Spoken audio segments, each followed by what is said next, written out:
एक दिन गुरु गोविंद सिंह जी महाराज के दरबार में एक मदारी अपनी रीछ के साथ प्रस्तुत हुआ। मदारी के द्वारा सिखाए गए कर्तव्य रीछ ने संगत के सामने प्रस्तुत करने शुरू किए। कुछ खेल इतने हास्य से भरपूर थे कि संगत की हंसी रोके से ना रुक रही थी। कर्तव्य देख गुरुजी मुस्कुरा रहे थे। एक सिख के ठहाकों से सारा दरबार गुंजमान था। वो सिख था गुरु गोविंद सिंह जी महाराज पर चवर झुलाने की सेवा करने वाला भाई कीर्तिया। भाई कीर्तिया, आप इन कर्तव्यों को देख बड़े आनंदित हो। गुरु साहिर जी ने कहा, महाराज इस रीछ के कर्तव्य हैं ही इतने हास्यपूर्ण। सारी संगत ठहाके लगा रही है। मुस्कुरा तो आप भी रहे हैं दातार। भाई कीर्तिया ने कहा, हम तो कुदरत के कर्तव्य देखकर मुस्कुरा रहे हैं भाई कीर्तिया। कुदरत के कर्तव्य कैसे महाराज?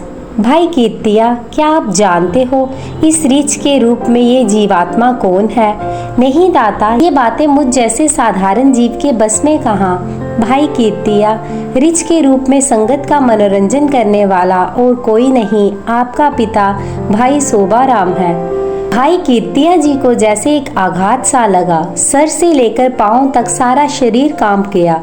कुछ संभला तो हाथ में पकड़े चवर को गुरु पिता के चरणों में रख दिया और बोले, सारा संसार जानता है मेरे पिता भाई सोबाराम ने गुरु दरबार की ताउम्र सेवा की। उन्होंने एक दिन भी गुरु सेवा के बिना व्यतीत नहीं किया। अगर उन जैसे सेवक की गति ऐसी है तो गुरुजी सेवा करने का कोई लाभ नहीं।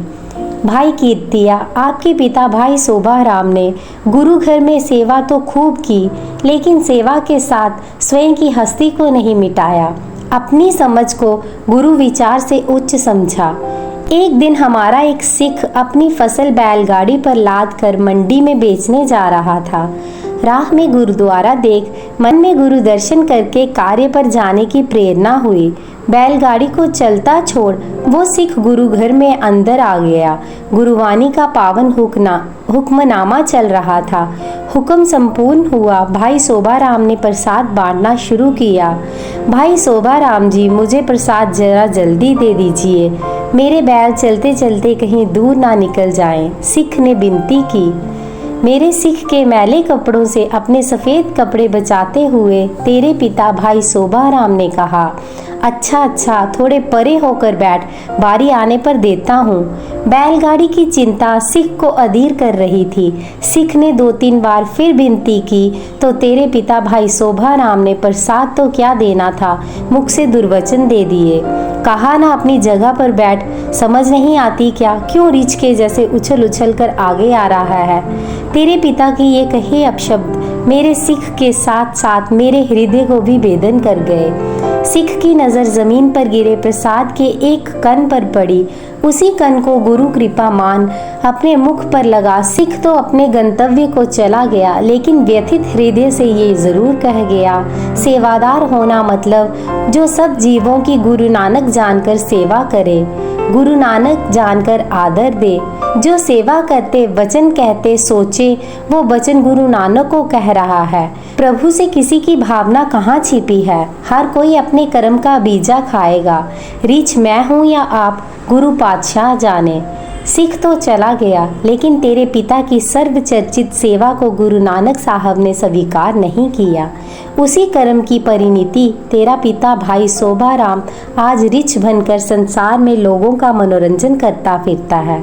उसका उछलना, कूदना, लिपटना, आंसू सबके लिए मनोरंजन है। गुरु पिता मेरे पिता को इस शरीर से मुक्त करके अपने चरणों में निवास दीजिए। हे करुणा निधान, कृपा करें, मेरे पिता की आत्मा को इस रीछ के शरीर से मुक्त करें। गुरुजी ने अपने हाथों से रीछ बने भाई सोबाराम को प्रसाद दिया। भाई सोबाराम ने रीछ का शरीर त्याग गुरु चरणों में स्थान पाया। गुरुजी से क्षमा मांग चवर को उठा भाई कीर्तिया फिर से चवर की सेवा करने लगे। गुरु चरनी लित ला वंदया।